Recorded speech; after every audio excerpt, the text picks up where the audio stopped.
Hello friend, welcome to stock research centre. आज हम यहाँ पे बात करने वाले हैं बजाज फाइनेंस के स्टॉक के बारे में। बजाज फाइनेंस के स्टॉक में क्या अपॉर्चुनिटी है, क्या उसके फाइनेंशियल हैं, ये सारी चीजें हम इस वीडियो में आपके साथ हर एक पॉइंट डिस्कस करेंगे। जो लोग हमारे चैनल पे नए बने हैं प्लीज चैनल को सब्सक्राइब करें, साथ ही जो बेल नोटिफिकेशन है उसको ऑन कर लें। इससे क्या होगा, आपको हमारी वीडियो की अपडेट टाइम पे मिलती रहेगी और आप टाइम पे हमारी वीडियो को वॉच करते रहेंगे। तो चलिए यहाँ पे स्टार्ट करते हैं बजाज फाइनेंस। उससे पहले अगर आप किसी स्टॉक में निवेश करना चाहते हैं तो अपने फाइनेंशियल एडवाइजर से कंसल्ट करें, उसके बाद ही किसी स्टॉक में निवेश करें। ये जो वीडियो है ओनली फॉर एजुकेशनल पर्पज से बनाया जा रहा है, ना कि यहाँ पे कोई इन्वेस्टमेंट और ट्रेडिंग पर्पज से। तो चलिए यहाँ पे देखते हैं कि बजाज फाइनेंस में क्या क्या चल रहा है। अगर हम आते हैं screener.in पे, अगर हम यहाँ पे डालते हैं बजाज फाइनेंस, फिंसर है, फाइनेंस डालना पड़ेगा, बजाज पूरे ही डालना है फाइनेंस। यहाँ पे अगर आप देखेंगे बजाज फाइनेंस करेंटली ट्रेड हो रहा है 6311 रुपीज के आसपास। ये देख सकते हैं करंट जो ट्रेडिंग प्राइस है वो यहाँ पे 6311 के आसपास है। एक्चुअली स्क्रीन आपको नहीं दिख रही होगी तो स्क्रीन पे आ जाते हैं, ठीक है। और अगर इसका मार्केट कैप अगर आप देखेंगे तो यहाँ पे 3,89,000 करोड़ का यहाँ पे बजाज फाइनेंस का मार्केट कैप है। करंट प्राइस यहाँ पे आप देख ही चुके हैं और इस साल का जो लोएस्ट प्राइस है वो यहाँ पे 5486 है। हाईएस्ट प्राइस यहाँ पे 8192 यानी 8200 रुपए के आसपास यहाँ पे हाईएस्ट प्राइस गया था। वहां से स्टॉक गिरा अच्छा खासा, यहाँ पे करेक्ट हो गया, करीबन यहाँ पे 2000 पॉइंट यहाँ पे स्टॉक करेक्ट हो गया। स्टॉक का जो प्राइस टू अर्निंग रेशियो है अगर आप देखोगे यहाँ पे 28 के पास है। बुक वैल्यू अगर आप देखोगे तो 969 के आसपास है। डिविडेंड ये स्टॉक पे करता है करीबन आधे % का, फेस वैल्यू 2 है और रिटर्न ऑन कैपिटल एम्प्लॉयड 11.8 है और रिटर्न ऑन इक्विटी यहाँ पे 23.5 है। तो ये मेन बेसिक डिटेल थी। अब इसके बाद हम आ जाते हैं, अगर हम यहाँ पे बात करें प्राइस टू अर्निंग रेशियो की, तो यहाँ पे क्या ये बजाज फाइनेंस आज तक इस प्राइस टू अर्निंग रेशियो पे ट्रेड किया है कि नहीं किया है, तो इसको भी हम चेक कर लेते हैं। यहाँ पे अगर आप आओगे, ये देख सकते हैं चार्ट पे आ गए। चार्ट पे अगर आप प्राइस टू अर्निंग रेशियो देखोगे, जब भी ये प्राइस टू अर्निंग रेशियो के आसपास गया है स्टॉक, अगर हम 10 साल का भी चार्ट लगाते हैं, ये 10 साल का चार्ट है, जब भी ये स्टॉक नीचे के प्राइस टू अर्निंग रेशियो पे जाता है वहां पे क्या होती है, अच्छी खासी यहाँ पे खरीदारी होती है और ये एक अपॉर्चुनिटी होता है।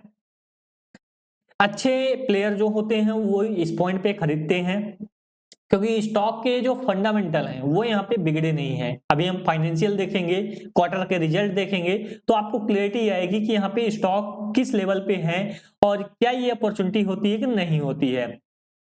स्टॉक यहाँ पे गया भी था 110 के प्राइस टू अर्निंग रेशियो पे, तो ये चीज भी यहाँ पे होती है। और अभी किस प्राइस टू अर्निंग रेशियो पे है वो भी यहाँ पे देख चुके हैं 28 के आसपास। जनरली इसका जो 10 साल का median price to earning ratio है वो यहाँ पे 46.7 के आसपास रहता है। तो median price to earning ratio के आसपास से बहुत दूर है यहाँ पे इसका जो प्राइस टू अर्निंग रेशियो है। अगर 5 साल का भी देखें तो 5 साल का भी एवरेज यहाँ पे 47.9 के आसपास आता है। तो अपॉर्चुनिटी यहाँ पे स्टॉक में जरूर है। प्राइस की अगर बात करें, प्राइस यहाँ पे देख सकते हैं कब से ये प्राइस ट्रेड हो रहा है। करीबन यहाँ पे ये प्राइस गया था 7700। अब ये जो ट्रेड हो रहा है यहाँ पे कितना प्राइस ट्रेड हो रहा है, 6311 कब यहाँ पे प्राइस था। अगर हम बात करें कोविड के बाद ये स्टॉक ऊपर गया था तो करीबन जुलाई 2021 के आसपास ये जो प्राइस था वो यहाँ पे मैच होता हुआ दिखाई पड़ रहा है। तो जुलाई 2021 से अभी यहाँ पे जुलाई यहाँ पे आने वाला है जुलाई 2024। अभी तो मार्च चल रहा है, तो मतलब 3-4 महीने में यहाँ पे आ जाएगा। तो करीबन यहाँ पे 3 साल का जो पीरियड है वो यहाँ पे बीत चुका है, प्राइस में मूवमेंट नहीं हुआ है। अब इसका जो बैलेंस शीट है, जो क्वार्टर के रिजल्ट है, उस पे क्या मूवमेंट हुआ है, इनकी जो सेल्स है उस पे क्या मूवमेंट हुआ है। अगर इनके जो पीयर्स हैं वो अगर आप चेक करोगे तो पीयर्स में बजाज फाइनेंस सबसे टॉप पे है, जियो फाइनेंस तीसरे नंबर पे है। तो ये भी कभी ऊपर आ जाएगा। इसके बाद हम बात करें क्वार्टर के रिजल्ट की। क्वार्टर के रिजल्ट में अगर इनकी सेल्स देखो तो इनकी सेल्स यहाँ पे कंटिन्यूअसली क्या होती जा रही है, इंक्रीज होती जा रही है। इनका जो बिजनेस है वो यहाँ पे कंटिन्यूअसली क्या होता जा रहा, बढ़ता जा रहा।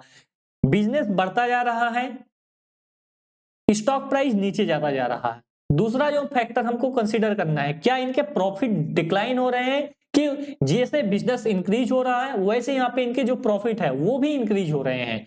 तो इस चीज को भी यहाँ पे चेक कर लेते हैं। अगर आप यहाँ पे इंटरेस्ट और एक्सपेंसेस देखोगे, ये जो खर्चे हैं, खर्चे निकालने के बाद यहाँ पे जो फाइनेंशियल प्रॉफिट निकल के आ रहा वो भी यहाँ पे क्या है, लास्ट 12 क्वार्टर में यहाँ पे देखोगे तो हाईएस्ट बार यहाँ पे फाइनेंशियल प्रॉफिट आया है। और उसके बाद अदर इनकम को छोड़ दो, ज्यादा से ज्यादा यहाँ पे नहीं है। डिप्रिसिएशन अगर आप देखोगे, डिप्रिसिएशन भी यहाँ पे बढ़ेगा, जैसा बिजनेस बढ़ेगा तो डिप्रिसिएशन भी बढ़ेगा। मेन मुद्दे की बात है यहाँ पे टैक्स इन्होंने क्या प्रॉपर पे किया है। यहाँ पे 12 क्वार्टर का जो एवरेज टैक्स पे आउट है वो यहाँ पे देख सकते हो 25-26 के आसपास है। तो उन्होंने यहाँ पे 26% ही पे किया है यहाँ पे एवरेज टैक्स पे आउट के आसपास। नेट प्रॉफिट जो निकल के आ रही है यहाँ पे 3639 करोड़ के आसपास, वो भी क्या है यहाँ पे हाईएस्ट एवर है 3639 करोड़। लास्ट यहाँ पे 12 क्वार्टर में देखने को नहीं मिला है। तो बिजनेस बढ़ा, प्रॉफिटेबिलिटी इनकी इंक्रीज हुई, बट शेयर प्राइस कुछ कारण से यहाँ पे टेम्परेरी के लिए यहाँ पे नीचे गया। तो ये एक अच्छी अपॉर्चुनिटी होती है स्टॉक को अपने पोर्टफोलियो का हिस्सा बनाने के लिए। मैं ये नहीं बोल रहा हूं कि आप इस स्टॉक को अपने पोर्टफोलियो का हिस्सा बना लो, बट ऐसी अपॉर्चुनिटी यहाँ पे मार्केट देता है कि जब सारी चीजें अच्छी हैं फिर भी यहाँ पे स्टॉक प्राइस नीचे है, ताकि यहाँ पे आप नीचे बाई कर पाओ और ऊपर सेल कर पाओ। इसलिए यहाँ पे अपॉर्चुनिटी यहाँ पे मार्केट देती है। बड़े प्लेयर नीचे बाई करते हैं जब अच्छे फाइनेंशियल होते तब भी, और ऊपर के लेवल पे सेल करते हैं जब बहुत ज्यादा फाइनेंशियल बिगड़े रहते हैं तब भी। तो इस चीज को भी यहाँ पे आपको ध्यान देना है। अगर इनका एनपीए देखें, एनपीए क्या इंक्रीज हुआ है, एनपीए यहाँ पे देख सकते हो 1% से कम है। पहले यहाँ पे 1.5%, 2%, 2.25%, 3% तक यहाँ पे इनका जो ग्रॉस एनपीए था वो यहाँ पे हो गया था। ग्रॉस एनपीए भी यहाँ पे घट के 1% के नीचे आ गया है, तो ये भी यहाँ पे अच्छी बात है। अगर यहाँ पे ईयर वाइज की हम बात करते हैं, ईयर वाइज भी यहाँ पे जो रिजल्ट है वो यहाँ पे देख लेते हैं। ईयर वाइज आप देखेंगे तो यहाँ पे सेल्स में यहाँ पे अच्छा खासा यहाँ पे जंप देखने को मिलेगा। फाइनेंशियल प्रॉफिट में भी यहाँ पे अच्छा खासा जंप देखने को मिलेगा। देख सकते हैं 16,000 करोड़ से 19,000 करोड़ यहाँ पे ट्रेलिंग 12 मंथ में यहाँ पे इनका जो फाइनेंशियल प्रॉफिट है वो हो गया है। ये जो टैक्स पे करते हैं वो टैक्स पे भी देख सकते हो यहाँ पे। टैक्स के बाद यहाँ पे जो इनका नेट प्रॉफिट आ रहा है वो यहाँ पे आ रहा है 13,784 करोड़ के आसपास। लास्ट ईयर यहाँ पे मार्च 2023 में कितना था, 11,508 करोड़। और मार्च 2021 में इनका जो प्रॉफिट था फाइनेंशियल ईयर वो 4420 करोड़। तो 4420 करोड़ से यहाँ पे देख सकते हो कितना ज्यादा यहाँ पे 3 टाइम्स हो गया है, बट प्राइस वहीं का वहीं है। तो इस चीज को भी यहाँ पे आपको ध्यान देना चाहिए। अगर यहाँ से भी कंपेयर करें, ये देखो अगर मार्च 2022 का यहाँ पे अगर लेते हैं फाइनेंशियल ईयर का जो प्रॉफिट है उससे भी अगर आप कंपेयर करोगे तो यहाँ पे जस्ट यहाँ पे प्रॉफिटेबिलिटी यहाँ पे इनका नेट प्रॉफिट यहाँ पे क्या हो गया, डबल हो गया है। तो प्राइस एक्शन अभी नहीं हुआ है, सिर्फ यहाँ पे इनका जो प्रॉफिट है वो यहाँ पे इंक्रीज हो रहा है। अगर हम बात करते हैं बैलेंस शीट की, तो बैलेंस शीट में अगर आप देखोगे इनका जो रिजर्व है वो यहाँ पे कंटिन्यूअसली क्या हो रहा है, इंक्रीज हो रहा है। और साथ साथ यहाँ पे इनका जो टोटल एसेट्स है उसमें भी यहाँ पे कंटिन्यूअसली यहाँ पे इंक्रीज देखने को मिल रहा है। इसके बाद हम बात करते हैं शेयर होल्डिंग पैटर्न। मजबूत हैंड पे यहाँ पे कितने इन्वेस्टर हैं, राइट साइड यहाँ पे जो इन्वेस्टर हैं देख सकते हो प्रमोटर 55% के आसपास माल रखा हुआ है। एफआईआई अगर आप देखोगे तो करीबन 21% के आसपास माल रखा हुआ है। डीआई यहाँ पे खरीद लिए, जो यहाँ पे एफआईआई बेचे वो यहाँ पे डीआई पूरा का पूरा माल खरीद लिए।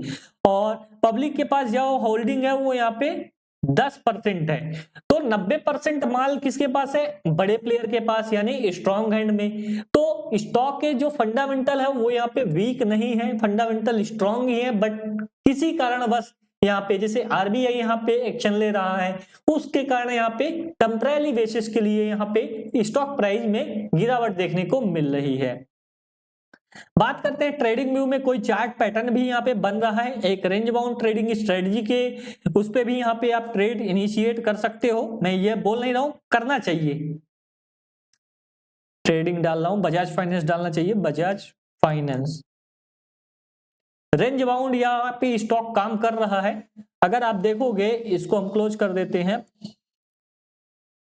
ये देख सकते हो एक रेंज में पूरा का पूरा, अगर आप देखोगे ये जो जोन है, एक हम हॉरिजॉन्टल लाइन ड्रॉ कर लेते हैं, ट्रेंड लाइन ड्रॉ कर लेते हैं, ज्यादा सही रहेगा।